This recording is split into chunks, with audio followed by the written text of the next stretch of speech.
ہوتی تھی. غور سے سنیے گا بچند لمحے کے لیے، اس لیے کہ جس غریب کا میں ذکر کرنے جا رہا ہوں، اتنے بڑے مجمع میں ہر شہید کا نام لیا تو سب کا تابوت آیا، لیکن اس غریب کا تابوت نہیں آئے گا. سمجھ گئے نا؟ سمجھ گیا مجمع، سمجھ گئے، یہ آزادار سمجھ گئے. اور یہ شبی جب سجتی ہے تو اللہ جانے کیا کیفیت ہے. آپ گواہی ہے، مجھے مجمع تک اپنی بات پہنچا دی ہے، خدا کو کوئی غم نہ دے. عزیزوں اللہ جانے یہ شہید کی شبی ایسی ہے، آپ گواہی دیں گے جب یہ شبی عزا خانے میں سج جاتی ہے تو آپ اپنی آنکھوں سے دیکھیں گے سب سے زیادہ اس شبی کے قریب بچے ہوتے ہیں. سمجھ گئے آپ؟ کل بھی بچوں کو بڑا انتظار تھا، آج بھی بچوں کو بڑا لگاؤ ہے.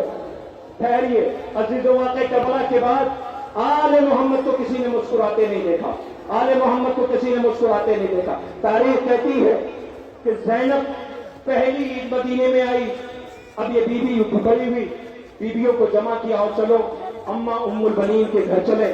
اماں ام البنین کو چل کر کے پرسہ دے کے آئے، ان کے سارے بچے مارے گئے.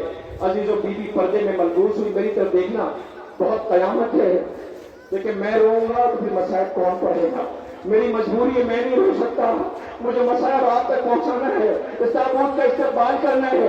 عزیزوں بی بی ام البنین کے گھر پہنچی آقا ذاتی ثانیہ زہرا زینب، پردے میں ملبوس. ٹھہر جائیے، میں انتظامیہ سے گزارش کر رہا ہوں چند لمحے کے لیے رک جائیے، بہت قیامت کا لمحہ ہے، یہ سوگوار انتظار کر رہے ہیں. اب تو زینب آئی تو ام البنین نے ویران آنگن میں علی کی بیٹیوں کے قدموں کی آہٹ محسوس کی.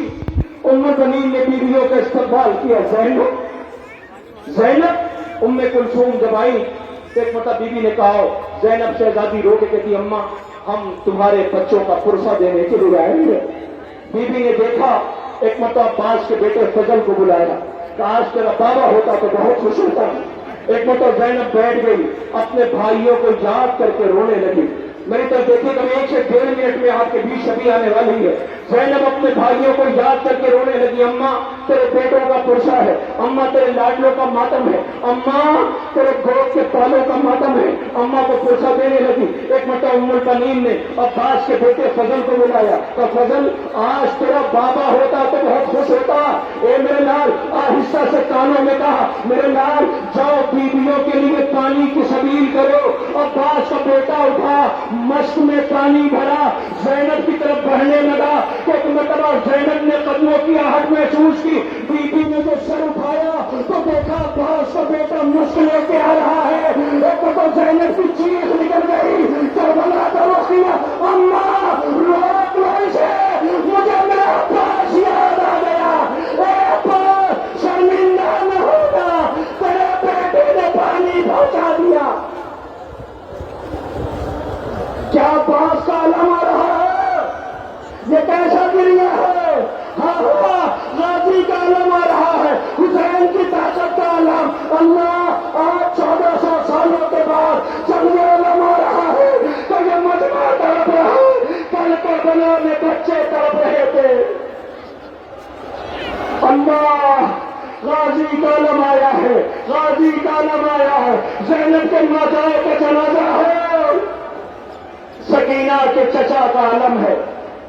آہستہ آہستہ آہستہ آہستہ، اللہ اکبر، یہ غازی کا علم ہے. سوگوارو دیکھو مشق سکینہ ہے، علمدار کے بازو کٹ گئے. ہاں غازی کا علم ہے. سکینہ نے بہت یاد کیا، وہ جب تک علم کی زیارت کرے.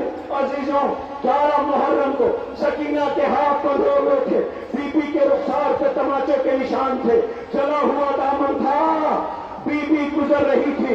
اللہ اکبر، غازی کا علم ہے.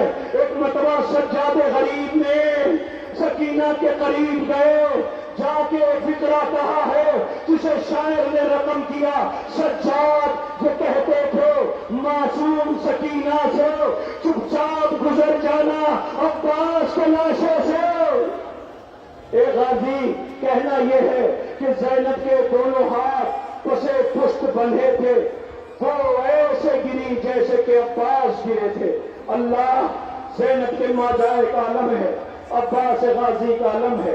ارواح بیضا غازی کے علم کی زیارت کیجیے، اور خبردار کوئی غازی کے علم کے قریب یہ نہ کہہ دے کہ سکینہ کے رخسار پہ تماچو کے نشان ہیں.